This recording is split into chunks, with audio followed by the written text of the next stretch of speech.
Kung meron Blue Ribbon sa Riyadh sa may Batha, alam niyo ba, dahil magkapatalo ang Madina, dito naman sa Madina ay meron din silang Pinoy restaurant kung saan ang pangalan ay Green Ribbon. Hello guys, welcome back to my YouTube channel, How The Vlog. So for today's short vlog, ay dito tayo sa Green Ribbon.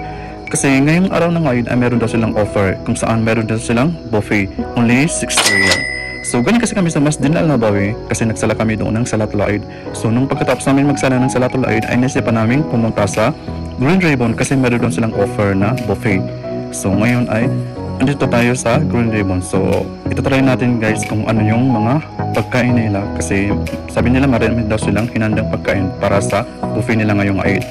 So tara na guys, pasok na tayo at tingnan natin kung ano yung mga pagkain nila. So ito na, marami na talaga silang mga customer na pumunta. So oo nga pala, bago tayo makakuha ng pagkain ay mag-bayad muna tayo ng 60 riyal at bibigyan tayo ng ganito para alam nila kung sino yung nakapagbayad na. So ito na guys, andito na tayo sa kanilang buffet ng mga pagkain. So kung makikita nyo, ang dami talaga nilang mga pagkain, mga sweets. Ayan, meron silang sushi. So marami talaga silang mga pagkain. So marami kayong magpipilian dito sa kanilang handa na buffet. Kaya ang masasabi ko ay yung 60 rin na binayad nyo ay talagang sulit na sulit. Kasi yung mga pagkain nila dito ay talagang masarap at lasang Pinoy at affordable pa. So ito na guys, papakita ko sa inyo kung ano yung mga handa nila. So meron silang chicken macaroni salad, fried wings with spicy mayo, sushi rolls, tapos meron silang tofu sisig, mocha cake, at meron silang cassava cake, assorted mostly. So marami pang iba yan guys. Meron silang fried beef, siomai, international salad. So yung 60 rin guys ay talagang sulit na sulit. So meron silang tom yum seafood, tapos meron silang steamed rice. So yan yung white rice nila. So meron din chicken fried rice,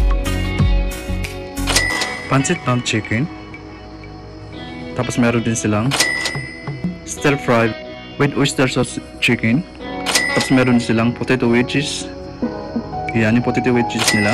Tapos meron fried chicken with gravy sauce. Meron silang sweet and sour fish fillet, tapos spicy mixed seafood. Talagang masasabi ko sa mga kabayan ay yung 60 renyo ay sulit na sulit kasi talagang hindi nyo matitikman lahat ang mga handa nila to sa sobrang dami. So hindi lang mga Pinoy ang kumakain dito, meron din mga ibang lahi. So yan naman yung mga kanilang mga tinapay, mga bread. So kung gusto nyo pumunta dito ay punta na dito sa Green Ribbon. Ito may tatagpuan malapit sa Sukduli. So ano pang hinihintay ng mga kabayan? So nga pala guys, meron silang reminder guys, strictly no leftover, additional charge of 20 SR. So meron silang ditong free homemade iced tea, tapos mojito, coco fondant. So lahat po yan ay kasama sa binayaran yung 60 riyals. So nakakuha na ako ng pagkain ko. So ito lang yung kinuha ko kasi alam ko naman pag buffet ay talagang ang kukunin mo lang ay yung maubos mo. Kasi hindi po pwede yung take out pagdating sa buffet. Kaya mga kabayan, kung hanap mo ay pagkain Pinoy, ay huwag magdalawang isip, halina at puntahan or bisitahin ang Green Ribbon Pinoy Restaurant dito sa Medina with your family and friends. So hanggang dito na lang guys, maraming salamat, thank you for watching, God bless, this is always Eid Mubarak.